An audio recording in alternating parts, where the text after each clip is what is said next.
This session is called How to Plan a Linked Story Sphere. The clue's in the title, Story. So if we go back to something I did a year or so ago, and I've made 13, and I'm just going to highlight them in yellow here, 13 photospheres live on Google Maps, which is all about the Central Park in the city where I grew up. Now, the thing is, we've got to look at some common themes. So, for example, if we start having a look at making a story, then what is the story going to be all about?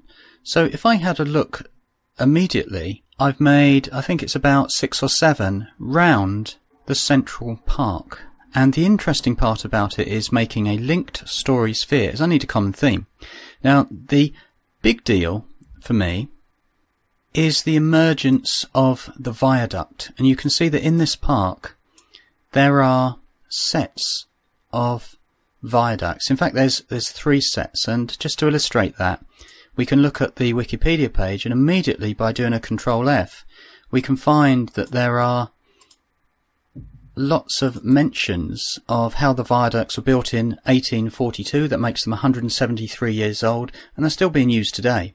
If you want to get a rough idea, and this is the easy part where I could easily go back down to that locality and have a good old look around, but, you know, Googling it, we see that there are lots of things going on. How can I make this a story? That is the thing that I'm after here. You can see even that there are some shops underneath them. Story, story, story is what I'm talking about here. So going back down to the part, if you have been successful already, to make a constellation.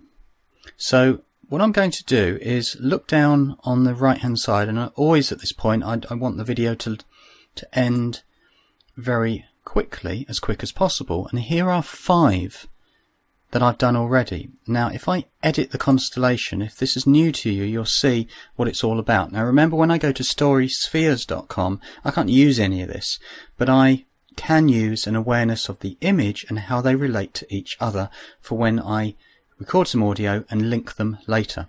So what you'll see here is over the top, the little gold yellowy buttons, by the way, are the official street view, and you can see that I've linked certain angles. So remember that I can jump from the park to the street view, but I can't go from the Google Street View back to the park. I think that's fair enough, as that, you know, that theirs is all calculated and mine is just a user. So in other words, I've got 1, 2, 3, 4, 5. The 2 over here I didn't join together, but there's another 2 where they're doing some building works. So I'm going to leave it there, and all I'm going to say going back to it is, how can I use these 5 photospheres to enable them to come across to story spheres with appropriate audio to tell a story. Maybe for me at this stage on the planning is to think about the viaducts could be a common theme.